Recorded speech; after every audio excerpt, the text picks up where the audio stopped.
और इसी श्रृंखला पर आज एक सूचना आप सबको देनी थी कि एक रांची के बहुत दिव्य विद्वान है, उद्भट विद्वान है, उन्होंने एक सनातनी दिनचर्या कैसी होनी चाहिए, सुबह से लेकर के शाम तक एक धार्मिक व्यक्ति को क्या क्या क्रिया करनी चाहिए, उस पर एक ग्रंथ का निर्माण किया जो देवीय शक्तियों के द्वारा आदेशित है।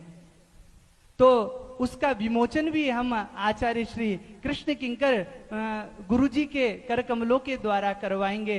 तो मैं ज्योतिषाचार्य ब्रजेश पाठक जी से निवेदन करूंगा कि वो मंच पर पधारे और गुरुजी के द्वारा धुरंधर संहिता का विमोचन करें। आप सब ताली बजा करके करतल ध्वनि करके इसका स्वागत करेंगे। पुस्तक का यह है धुरंधर संहिता और हमारे गुरुजी इसके विषय में बताएंगे ये सनातनी दिनचर्या कैसी होनी चाहिए, एक धार्मिक व्यक्ति को क्या क्या आचरण करना चाहिए सुबह से लेकर के शाम तक, वो सब इस पुस्तक में विराजमान है। अब आइए हम सब गुरुदेव के मुखार विंद से इसके विषय में सुनेंगे। बोले बरसाने वाले की जय जय श्री राधे श्याम। सज्जनों, भगवान की रसमयी मधुमयी मंजुल मंजुल दिव्याति दिव्य भव्याति भव्य कथा रस के रसिक प्रबुद्ध श्रोतावृंद माताएं बहनों, आए कुछ क्षणों के लिए एकाग्रचित होकर के, तन्मय और तल्लीन होकर के, तद्रूप और तदाकार होकर के भगवान की रसमयी मधुमयी लीलाओं में अवगाहन करते हुए इस विकराल कराल कलिकाल की समस्याओं का समाधान भगवान की विविध कथाओं के माध्यम से करने का प्रयास करते हैं। अभी अभी भागवतानंद जी नवयुवक हैं, अभी रांची में रहते हैं। इनके पिताश्री शंकर गुरु के नाम से प्रसिद्ध आचार्य शंकर गुरु 4 वर्ष के अवस्था में इन्होंने गीता जी को संपूर्ण कंठस्थ कर लिया था। मैं कुछ शायद पिछले साल की बात है, रांची गया था तो इनसे मुलाकात हुई थी। इनके पिताजी से तो बहुत वर्ष पहले से संपर्क है। तो 4 वर्ष के अवस्था में गीता जी को इन्होंने कंठस्थ कर लिया था।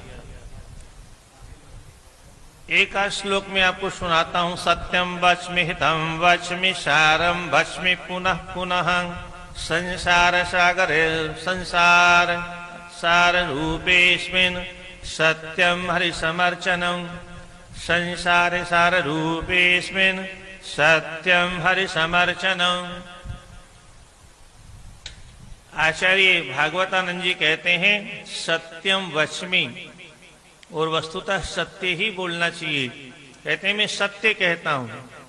हितम वच्मि, मानव जीवन का जिससे हित निश्चित हो सकता है वही मैं कहता हूं। सारम वच्मि, संपूर्ण शास्त्रों का सार सुना रहा हूं। और एक बार नहीं, वच्मि पुनः पुनः बार बार कहता हूं। इसी बात को व्यास जी ने भी संकेत में कहा, ऊर्ध्वाहो विरोमेशः न कश्चित् शृणोति में। ये संसार के लोगों में ऊपर हाथ उठा के कहता हूं, पर दुर्भाग्य ये है कि संसार में कोई सुनने को तैयार नहीं है।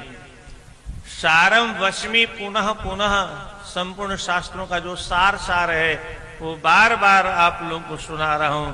संसारे सार रूपेस्मिन्, इस संपूर्ण संसार में जो सबका सारभूत है, क्या है सार? बोले सत्यम हरि समर्चनम्, भगवान की अर्चना करना, भगवान नारायण की पूजा करना, भगवान नारायण की वंदना करना, भगवान नारायण का स्तवन करना, भगवान नारायण का यजन करना, वंदन करना, पूजन करना, स्तवन करना, यही मात्र जीवन का सार है। यही जीवन का सबसे बड़ा सत्य है। और जो सत्य है वही तो ईश्वर है। बोले सत्यनारायण भगवान की। तो ये जो धुरंधर संहिता नाम का ग्रंथ है तो छोटे आकार में, पर इसमें जो शास्त्रोचित श्लोकों का संग्रह किया गया है, ये अद्भुत ग्रंथ है। इसको आप बहुत गंभीरता से पढ़ेंगे और ये प्रत्येक व्यक्ति को पढ़ने के लिए, प्रत्येक सनातन धर्म की समस्याओं का समाधान प्राप्त करने के लिए प्रत्येक सनातनी को इस ग्रंथ का अध्ययन अवश्य करना चाहिए। आप लोगों ने जाने कितने कितने इधर उधर के अटरम सटरम गटरम व्यर्थ के ग्रंथ पढ़ते हैं, वो सत्य कथाओं के नाम पर वो पता नहीं कौन कौन से नोबेल इत्यादि पढ़ते हैं, जिनसे केवल बुद्धि का विनाश, आचार विचार सदाचार का सत्यानाश होता है। तो इस ग्रंथ का अध्ययन आप करेंगे तो अवश्य ही आप अपने सनातन धर्म के स्वरूप का ठीक ठीक परिज्ञान कर पाएंगे। सत्यम वच्मि हितम वच्मि सारम वच्मि पुनः पुनः नास्ति समसम लोक ज्ञान विज्ञान बोधक। भगवान से बढ़ करके कोई ज्ञान और विज्ञान का बोधक नहीं है। तो ऐसे भगवान की चर्चा हम आप लगातार सुनते चले आ रहे हैं।